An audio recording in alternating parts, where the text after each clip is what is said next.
Friends, आज हम जो टॉपिक कंप्लीट करने जा रहे हैं that is about the layers of earth. तो अर्थ को हम क्लासीफाई करते हैं 3 लेयर्स में, क्रस्ट, मेंटल एंड कोर। तो चलिए सबसे पहले हम डिस्कस कर लेते हैं क्रस्ट के बारे में। तो क्रस्ट क्या है? अपर मोस्ट लेयर है, क्योंकि अपर रीजन में आ रही है, या हम कह सकते हैं आउटर मोस्ट लेयर है, ठीक है, क्योंकि आउटर रीजन में आ रही है। और ये सबसे थिनेस्ट लेयर है। थिनेस्ट लेयर क्यों है? क्योंकि इसकी थिकनेस जो होती है वो सबसे कम होती है जब हम इसको कंपेयर करते हैं मेंटल और कोर के साथ।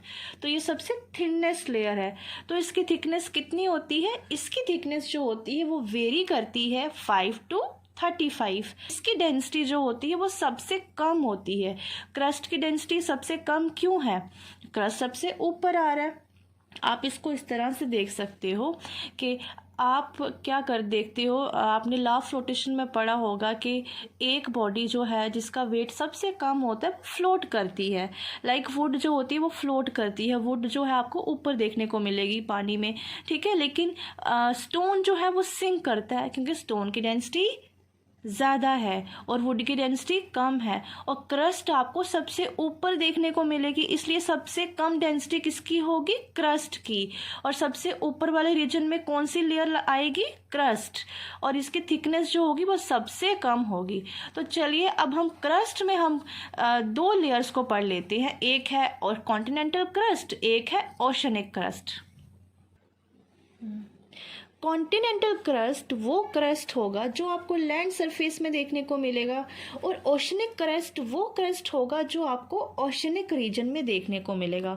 और ओशनिक रीजन में जो क्रस्ट देखने को मिलेगा उसकी थिकनेस क्या होगी? कम होगी।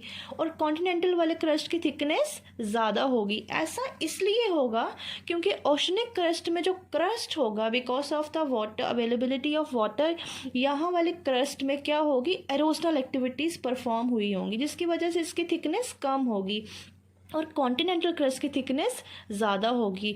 तो ओशनिक क्रस्ट की थिकनेस ज़्यादा होगी या कॉन्टिनेंटल क्रस्ट की थिकनेस ज़्यादा होगी? तो कॉन्टिनेंटल क्रस्ट की थिकनेस ज़्यादा होगी। और कॉन्टिनेंटल क्रस्ट जो होता है इसको स्याल भी बोला जाता है और ओशनिक क्रस्ट को सीमा बोला जाता है। तो चलिए अब हम डिस्कस कर लेते हैं स्याल और सीमा के बारे में। तो स्याल क्या है? स्याल जो है वो है continental crust.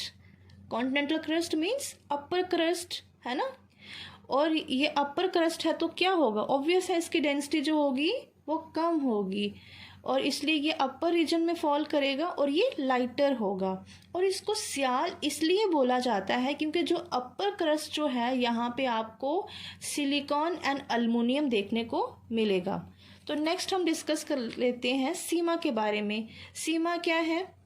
Seema is oceanic crust, okay.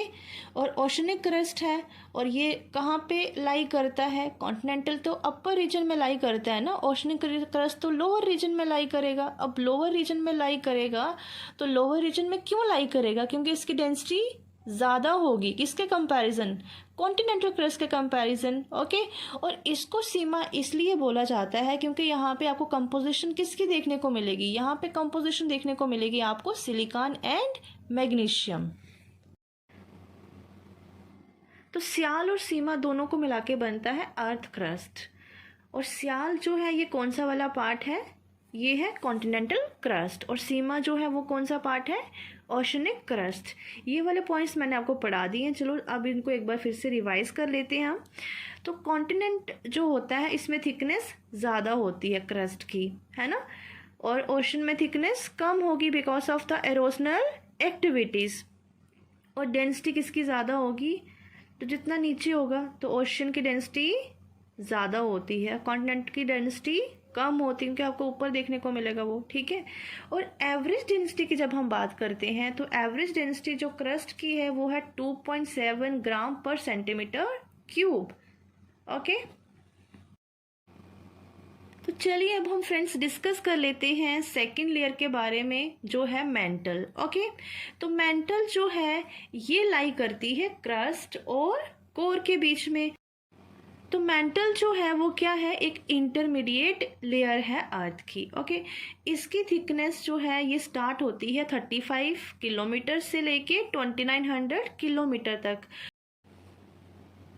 जैसे कि हमने पढ़ा क्रस्ट में भी 2 लेयर्स पढ़ी थी, वैसे ही मेंटल की भी 2 लेयर्स होती हैं, upper mantle and lower mental. Upper mantle जो है इसको हम बोलते हैं स्थेनोस्फीयर, और स्थेनोस्फीयर या हम बोल सकते हैं अपर मेंटल में ही हमें मैग्मा देखने को मिलता है। अब आ जाती है बारी इसकी डेंसिटी की। तो डेंसिटी जो है वो क्रस्ट से ज़्यादा होगी लेकिन कोर से कम होगी। तो कितनी डेंसिटी होती है इसकी डेंसिटी होती है 5.68 ग्राम पर सेंटीमीटर क्यूब।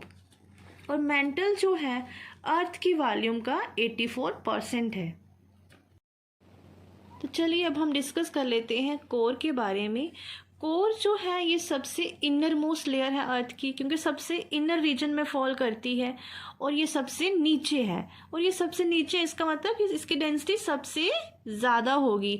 और इसकी डेंसिटी किससे ज़्यादा, क्रस्ट से भी ज़्यादा होगी, मेंटल से भी ज़्यादा होगी। तो एवरेज डेंसिटी इसकी कितनी होती है, दैट इज़ 13.6 ग्राम पर सेंटीमीटर क्यूब।